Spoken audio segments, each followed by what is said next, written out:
Hello বন্ধুরা, আজ আমি তোমাদের কাছে নিয়ে এসেছি গল্পের ঝুলি। চলো আমার ঝুলি থেকে বের করে তোমাদেরকে আজ একটি সুন্দর গল্প শোনাই। এক বনে একটি খরগোশ এবং একটি কচ্ছপ বাস করত।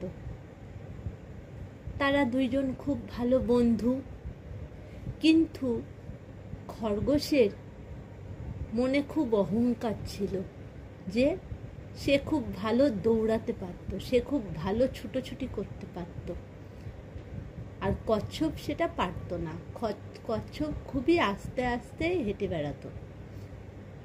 এটা নিয়ে খরগোশ অনেক সময় হাসাহাসিও করত অন্যান্য বন্ধুদের সঙ্গে। একদিন খরগোশ কচ্ছপকে বলল, ভাই কচ্ছপ, চল আমাদের দুজনের মধ্যে দৌড় প্রতিযোগিতা হয়ে যাক। তখন কচ্ছপ মনে ভাবলো, আমি এত আস্তে আস্তে হাঁটি, আমি কি করে খরগোশ ভাইয়ের সঙ্গে দৌড় প্রতিযোগিতায় পারবো?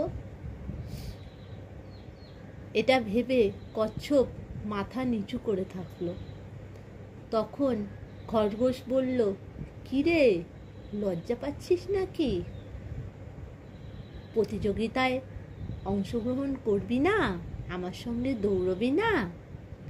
তখন কচ্ছপ ভাবলো, যা হওয়ার হবে, আগে তো প্রতিযোগিতা হয়ে যাক, তারপর দেখা যাবে যা হবে।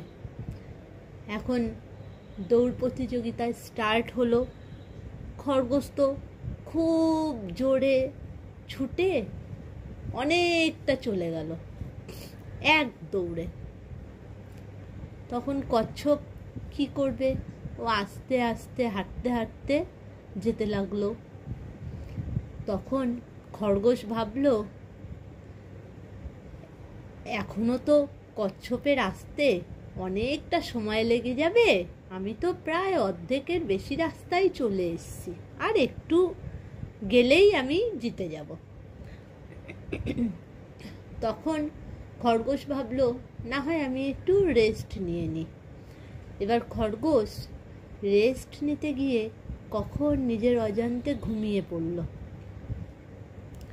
আর কচ্ছপ কোনো রেস্ট নিল না, দাঁড়ালোও না, ওই আস্তে আস্তে গুটি গুটি পায়ে হাঁটতে হাঁটতে একজন